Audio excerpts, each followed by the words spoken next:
নজর রাখবো আবহাওয়ার খবরে। রবিবার থেকে মঙ্গলবার দক্ষিণবঙ্গের বিভিন্ন জেলায় বৃষ্টির পূর্বাভাস।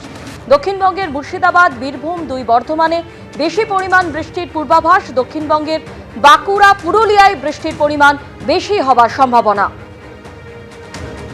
টেলিফোনে আমাদের প্রতিনিধি অরিত্রিক ভট্টাচার্য আমাদের সঙ্গে রয়েছেন। অরিত্রিক, আলিপুর আবহাওয়া দপ্তর সূত্রে আর কি জানতে পারছো?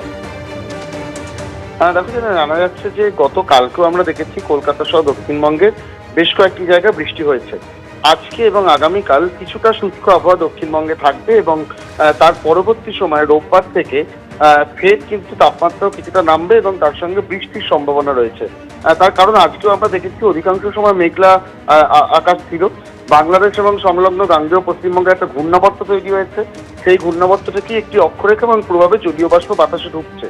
দক্ষিণবঙ্গে যেমনটা তুমি বলছিলে যে নির্দিষ্ট কয়েকটি জেলার ক্ষেত্রে বলা হচ্ছে বৃষ্টির পরিমাণ বেশি থাকবে।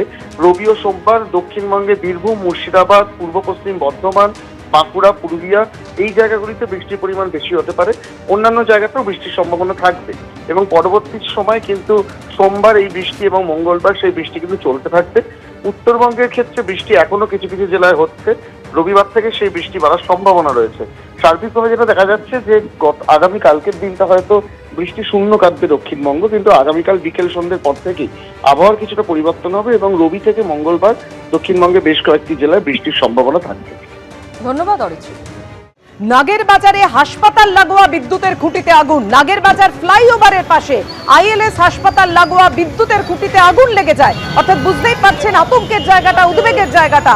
আতঙ্কে রোগী ও তাদের পরিজনেরা অনেকেই বাইরে বেরিয়ে আসেন। দমকলের একটি ইঞ্জিনের চেষ্টায় আগুন নিয়ন্ত্রণে আসে। শর্ট সার্কিট থেকে আগুন লেগেছে বলে প্রাথমিক তদন্তে অনুমান দমকল।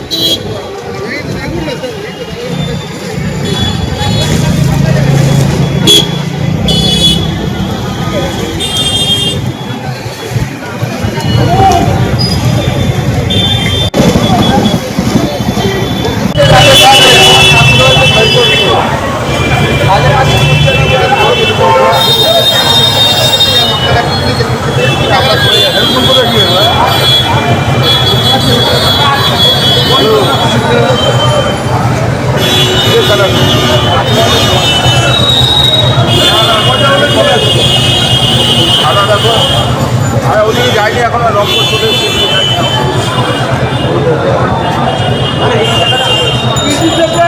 লাইনটা তো অফ করে দিতে পারে। আইলেসের ওখানে ধরে দিবে।